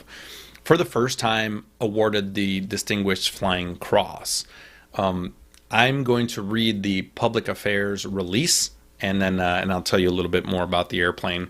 But this was from U.S. Air Force Senior Airman Natalie Fiorilli from the 1st Special Operations Public Affairs. They wrote, the sounds of gunfire woke U.S. Air Force Captain James Ryan on an early August morning in 2021.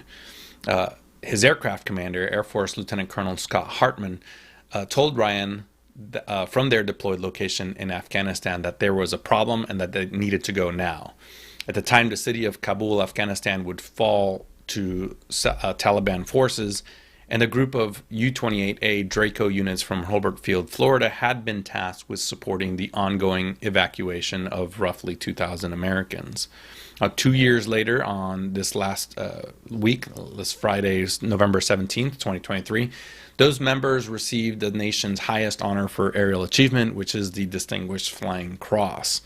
The presentation of the Distinguished Flying Cross represented a milestone for the U-28 community, as it was the first ever awarded to a Draco aircrew. Colonel Allison Black, the 1st Special Operations Wing commander, presided over the ceremony, which was held inside the Freedom Hangar, one of the biggest hangars there at Hobart Field, Florida. She said they were ready to execute, they were ready to save lives, and they were ready to answer the nation's call. For its entire existence, the U-28 community has lived in the shadows of recognition, but today there are no shadows. So this kind of goes into the timeline of the day. Team number 1 was the Draco 4-2 Dayline, so they flew during the day. The 3 teams began their 2-day mission on the morning of August 15th, 2021.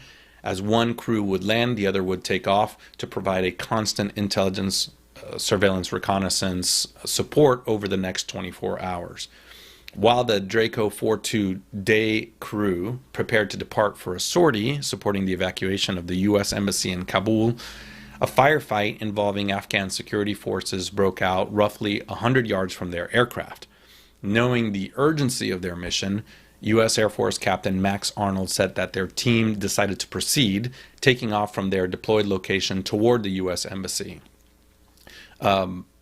Arnold, who is a pilot for the 319 Special Operations Squadron, said that the sounds of gunfire and the situation at the embassy only made us more eager to get after it and make sure that we did our jobs. All of our training and instincts kicked in, and we almost did our jobs subconsciously at that point. Now, moments into their flight, opposing forces fired a rocket towards the U-28. Realizing that they had no time to spare, the pilots performed a quick descent as the rocket passed just above the aircraft. Arnold added that the encounter only bolstered the tenacity that we had to try to get after the mission and counter these threats that they faced. We knew that our partner forces were also facing. It really set the tone for the rest of the flight, according to him. Now, the Draco 4-2 team continued its mission, providing overhead support of the ongoing embassy evacuation. The initial flight ended with the crew landing in a recovery airfield swarmed by crowds of unidentified and armed personnel. Now, later that night, Draco 4-2 would be tasked with an additional sortie, providing support for the ongoing evacuation efforts over at Hamid Karzai International Airport. Now, team number 2 comes in, Draco 4-3, the Nightline. So standing by to relieve their teammates, the Draco 4-3 Nightline took off into the night on August 15th, 2021. Traveling toward the airport, enemy aircraft artillery targeted their U-28, forcing the pilots to perform some low-level defensive maneuvers and evade the surrounding threats. Flying above Hamid Karzai International Airport, Draco 4-3 served as an eye in the sky, searching the area below for potential security breaches. Now, as their mission progressed, they could see large numbers of Afghans surrounding the perimeter of the airfield. Eventually, as we saw in the news and some public reports, the crowd went on to surge the perimeter. Captain Nicholas Lutz, a 319 Special Operations Squadron Combat Systems Officer, said that there were just packs of people pushing onto the airfield. There was a lot of movement, a lot of craziness going on. Lutz added that to make matters even worse, his crew realized that the members inside the air traffic control tower below had to flee the tower. He said that that's not a conversation that you expect to have after takeoff, especially after you've already been shot at. One situation we thought about was that when we landed, we were going to be on our own. Now, without a functioning control tower on the ground, the crews also helped to deconflict inbound air traffic, which consisted mostly of those C-17 Globemasters that you saw in the news assisting with the evacuation efforts. As the chaos ensued, Lutz recalled one moment of hope for his team. He said that a group of U.S. Marines walked out onto the airfield with their arms spread out. They cleared the airfield, and there was a moment where we realized that we should be able to land and that we would be fine with those Marines on the ground. Roughly an hour later, that Draco 4-3 Nightline landed. Walking away from the aircraft that night, the reality of what had occurred sank in with their team, according to Lutz. He said that it dawned on us that they had almost died. It was a dire situation. There are so many variables: getting shot at on takeoff, losing your landing base, not knowing who is hostile, who is a refugee, and then the possibility of getting shot at again. He said he was lucky to be on the crew that he was on with those particular individuals. Enter team number 3, the Draco 4-3 Dayline. As the sun began to peak over the horizon, Draco 4-3 Dayline crew climbed to a cruising altitude heading directly for Hamid Karzai International Airport on the morning of August 16th, 2021, the next day. Ryan, that combat systems officer, scanned their surroundings through a window towards the back of the U-28A. He said that he remembers hearing both pilots talking about the threats surrounding them. They didn't really have time to think about the situation, that they had a job to do, and they knew that they needed to be there to support the guys on the ground. Now, upon arrival, the team found the airfield below was littered with abandoned burning vehicles, debris, and other signs of destruction that had occurred in the hours prior. Now, Draco 4-3 worked to maintain oversight, providing security information for the ground forces below. By sunrise, more and more people had began crowding the airfield's perimeter once again. He said that people were piling up around the airfield trying to flee. They eventually surged past the breaking point, and all of a sudden there was just thousands of people rushing the airfield. Now, in an effort to manage those crowds, Draco 4-3 assisted with de-escalation and deterrence efforts until they reached critically low fuel levels. However, the crew noted that landing would be a challenge in and of itself. Ryan said that there was just too many people on the airfield. They were lining up on the taxiway because there was just nowhere else to land. So just before touching down, a small opening on the runway widened, and Draco 4-3 pivoted to avoid landing near the largest parts of the crowd. The crew then quickly powered down their aircraft and barricaded their doors. Shortly after, ground forces arrived to escort the crew through the chaotic scene on the airfield. Now, after nearly 24 hours of continuous flying, the missions of Draco 4-2 and Draco 4-3 were complete. Now, it wasn't until they returned home that Ryan said that their unit completely reflected on the severity of the events. He said, it was really when I got back and listened to our tapes from the flights that some of the more serious moments really resonated with me. He added that some of the crews were sounding more calm than he would have expected. He said that in those moments you could tell that the training kicked in, we were well prepared, we worked well together, and every part of that U-28 mission set is a crew effort. And he said he was incredibly fortunate and proud to have been surrounded by such outstanding aviators. For him, for Lutz, the award of the Distinguished Flying Cross reflects the crew's ability to be tested beyond their limits. It means being a real teammate, according to him.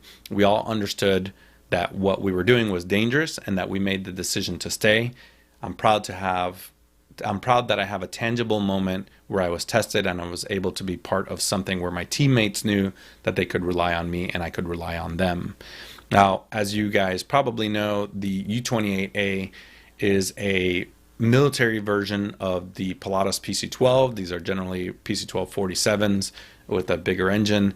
They are very different than your standard, private or charter PC-12 in that they are kitted out with all kinds of gear in the back to do exactly this kind of mission, supporting our ground forces from the sky, almost like you would imagine a police helicopter. There's a lot of videos of police helicopters out there guiding teams on the ground, guiding their police officers on the ground. They're almost a modern day forward air controllers like you would see in some of those old Vietnam movies. very capable aircraft, very capable crews, well trained in what they do. And this being a first for the community is really just validation that the U-28, the PC-12 crews, of which there are more than you probably think in the U.S. Air Force, are really good at what they do, and they're executing that mission. And I guarantee you this is just one moment in many that has happened all over the world over the last 10 years where, like General Allison said, or Colonel Allison said, these are not crews that are out there in the limelight. They don't get a lot of accolades for what they do, but rest assured that they are there. And these are not just U.S. airplanes. We did a story a couple months back on the Irish Air Corps actually receiving 4 of these Pilatus PC-12s. They're actually in use in many air forces around the world doing the same mission. So outstanding job by these guys and these crews. And, well, maybe we'll hear some more. Maybe we won't. Thanks for that, Armando. Great as always, and thanks for putting that together. Do you know, it's one of those things, awards, I think Armando should be awarded a Distinguished Flying Cross for all of the aircraft that Armando flies and what he does do in the flying community. I think Armando should get a Flying Cross. Yeah, absolutely. Well, the bravery of these guys in this story and what they did, and it just shows the heroism that takes place in our armed services of both our nations, of most nations, and how the mission is the mission, and saving people is the most critical thing. And I'm always amazed and stupefied at this kind of work. And indeed, it's just wonderful. Stunning stuff, isn't it? Stunning stuff. So that is it for the military this week. We're going to move on because we are going to have to wrap up very soon. We're getting towards the top of the hour. But we're going to give away a book next week. Yes, we are going to give away a book. Now, Micah, you said you've read this book. There we go. For those of you in the world of YouTube, Ask the Pilot, Everything You Need to Know About Air Travel by Patrick Smith. Great little book. Micah, your it's feedback? It's a lot of fun. Yes, I enjoyed it. I've spoken with Patrick about it. He hates the book now. He says it's so outdated, I need to redo it. But it's a wonderful book. In fact, I think I may have given a copy to Nev many years ago. I'm not sure. But it's a great book. Patrick Smith is a brilliant guy. And Ask the Pilot is not just the title of his book. It's Patrick Smith's website. And I highly recommend that you read it. That's one of the things I used to do when I was working the overnights is I would just browse through his website. He has a lot of comments. He certainly has a lot of opinions. He'll rate liveries in terms of what he likes as the best and what he thinks is the worst. His opinion is definitely out there. He's outspoken, fun guy, a regular pilot. I don't know what airline he flies for. He keeps that a secret. I think he flies 7.5s and 7.6s, and whoever wins this book is going to be very happy with it. So to win the book, we've got a simple question. Well, I hope it's simple anyway. So earlier on the show, we were talking about SAS, and they were retiring their 737 fleet. So the question for the book this week is, who was the first launch customer outside, now this is the important bit, who was the first launch customer outside of the USA of the Boeing 737? Ooh. So that's who was the first launch customer outside, this is the important bit, outside of the USA. Was it Ryanair? No, it wasn't Ryanair. Of the Boeing 737. Get your answers in via email, podcast@planetalkinguk.com. Don't put your answers in the chat room. Don't put them on social media. But send us your answers via email to be in with a chance of winning the book. I mean, they can do if they want. Just for the benefit of those who missed it. So who was the first launch customer outside of the US of A of the Boeing 737? There we go. Carlos, can I add a second part to that question? Because the answer to that question is just too simple. Oh, is it? Oh. Yes. You have to, Mike. I'm going to have to add this to the show notes now. What airline was started when the first launch customer outside of the USA for the 737 sold those first 737s? I'll tell you what, and if you can answer that question, then I'll send you a military mug. There you go. Blimey, can you say that again, just so I can type this into the show notes, Micah? What airline was started from the result of the sale of those first 737s from that first launch customer? Well, there you go. Not a Scooby-Doo. Not a Scooby-Doo. And again, Micah? What airline... Shorthand was never his strong point, by the way. What airline was started from the sale of those 737s from the first launch customer? Anyway, while Carlos and Micah have a private conversation about getting that written down, just so that you know, you can get your answers in, please, to email. It's podcast@planetalkinguk.com. Please send all your entries to that, podcast@planetalkinguk.com. As I say, if you get both parts right, we're only after one part, but if you get both parts right and you are our winner, then I tell you what, we'll throw in a military mug as well. There you go. There we go. I'll pop those questions, I should say. Micah, you're going to have to message me that answer. I'll pop those. After the show, I'll tell you who it is, and you'll know who it is, and you'll know one of the flight attendants from that airline as well. Oh, okay. Fair enough. Okay. I think I know who you're going to... Anyway. I think you do. Yeah. Yes. Answers via the email address, as always. And anyway, before we wrap up the show... we're going to have a quick chat with our guests tonight, both our guests tonight. Andy, obviously, Andy, you're not so much, you're flying so much now, but you're doing a lot of stuff in the background, aren't you, with the particular role you're doing now? Yes, yeah. I'm mainly desk-based nowadays in the training department, spending all my time designing simulators for pilots at the airline that I work at. It's very nice. It's good. It's a nice change. I still fly when I want to, which is good. Yeah, I think you're at that stage now, Andy, where you can kind of dictate as to when and where you fly I don't know to. if he could do that. Yeah, within reason, yes, I can say the sort of length of flight I want to do. Yeah. Actually, do you know what? Just the question I meant to ask you this weeks ago. Brace yourselves, everyone. Because I'm going to say it again, we're going to get the guys on the show hopefully at some point in the new year, but when I'm watching the guys at Airliners Live do their live feeds from Manchester Airport, and I know you've flown into Manchester, Andy. Yes. Have you been one of those pilots who sort of looks to your left there and waves at the guys there filming, doing the live stream? Yeah, I always wave. Okay. I'm one of those. I'm a waver. Yeah. Excellent. You should see it, Matt. It's so good. It's so cool when the guys, especially when you get like the 330s and the larger aircraft coming in there, and the pilots are just there waving out the window, and the people love it. It's such a great little thing. That's why I do it. I remember going to places like that when I was younger and like spotting, and it's a nice thing to do, isn't it? Wave and say hello. Yeah, we can see you.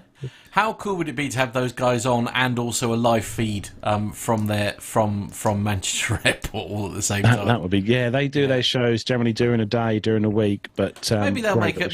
Maybe they'll do a special for us, perhaps. Yeah, an evening show. I was going to say as well, wouldn't it be good to have them on and then get me land as well? But I was like, I'm not flying on a Friday. No. But what we were talking about. What we were talking about before we were sort of off air is that we have not been giving Andy his due. We talk about. We have to be careful about what we do. What were we talking about off air? No. We talk about, we have our good friend Captain Nick and our good friend, Captain Jeff, but really we should be talking to Captain Andy. Oh dear. Yeah. If you want to call me Captain Andy, that's fine. I'll never address myself as that. I mean, can I just say it is true? It is true. I am a captain named Andy. Yes. Can I just say that a certain member of our chat room has already got his answers in for the competition? Oh, really? Okay. Right. No messing. That's a good effort. Yeah. That's award-winning. Yeah. Very good.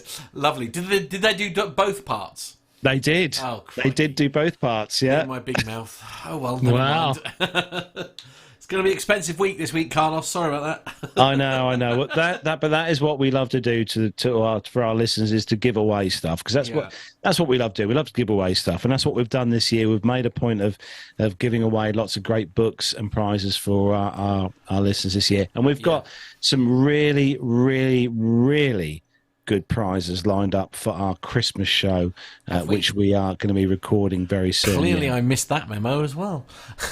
Let me guess. It's in the show notes that I never read. No, it's in the show notes. You never read. I know. So, Micah, on to you. Just a quick one before we wrap up, Micah. And great to have you on. I'll take it you've got a busy weekend lined up. Well, yeah. In fact, I got the message. I got the memo about the Christmas show, and I've actually had my Christmas story written probably since July, but I haven't recorded it yet. So that's what's happening over the weekend. I got to record my Christmas story for the Christmas show, and I'm looking forward to that and getting that to you. Also, I've been really busy with the Airplane Geeks. I've been co-hosting with them the past couple of weeks, and of course, Brian and I do the Journey is the Reward podcast, and I think Nev mentioned it right after he was on, but our best guest so far was Sir Neville Bounds, and we had him on episode 55 and talked about all of his history of flying and why he loves 1A, and there are reasons, and why he loves BA, and even his Concorde memories. Yeah. So it was a wonderful show, and talking with Nev, you guys are lucky you get to speak with him every week, but Brian and I only get him every so often, and boy, it was a fun show. I highly recommend you give that a listen. We have fun with him. Indeed. Just quickly, by the way, we'll just whiz through the social media if we may. In fact, I tell you what, I'll do that, shall I? Because I haven't done it for a long time. You can get in touch with Carlos. Carlos takes care of our social media channels. I've got it here. Days. He's got it right in front of him. You can send a WhatsApp to +44 757 2249166. That's +44 757 2249166. You can also get in touch with us via social media, all the usual channels, including X or Twitter or whatever you want to call it. Plain Talking UK is the handle that you're looking for. The email address, if you want to send some stuff into us or to get involved in the competition that Carlos was talking about earlier, podcast at plaintalkinguk.com. And don't forget, of course, our wonderful website, due for a refresh over Christmas. Exciting times. It's plaintalkinguk.com, where you can also take yourself to our little shop. You can treat yourself to t-shirts and mugs. A perfect, cheeky little Christmas gift. Yes. And you know what happens when you cross X with Twitter, right? You get zitter. Ew. That's exactly how I feel about it. And on that bombshell, it's time to say goodbye. I know, that is where we're going to bring 481 to a close. Oh, my word. We're getting so much close to the 500 now. Anyway, going to say a big thanks to everyone who's joined us in the YouTube chat room this evening. Everyone in there. Great to see you all in there. And as I said, Sturman's already got his answer in, guys. You have to be quick. Don't forget to tune in next week to the show. We'll be back here at 7 o'clock. Hopefully, I'm going to be in charge next Friday because Matt is away. So, fingers crossed. I'm in London. I will press the right buttons and I may press something correctly. Well, you never know. Oh, and there's one more thing that needs to be said a little early, but it needs to be spoken on this show, and that is happy birthday, Matt. Oh, yes. Next week, big birthday boy. I know. He's already had birthday. Gifts. Happy birthday. Oh, happy birthday to you. To you.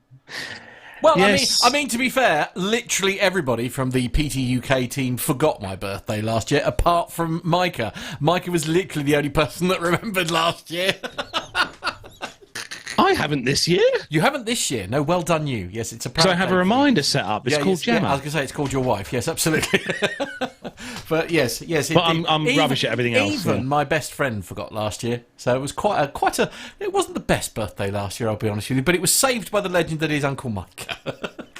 You know who loves you. Absolutely. Matt's already drunk his birthday present. I have, to be fair. I really have. Yeah, cheers, everyone.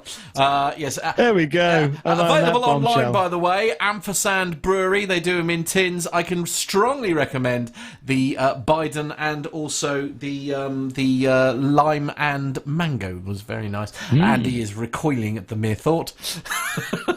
And we will be back next Friday. I will be back next Friday.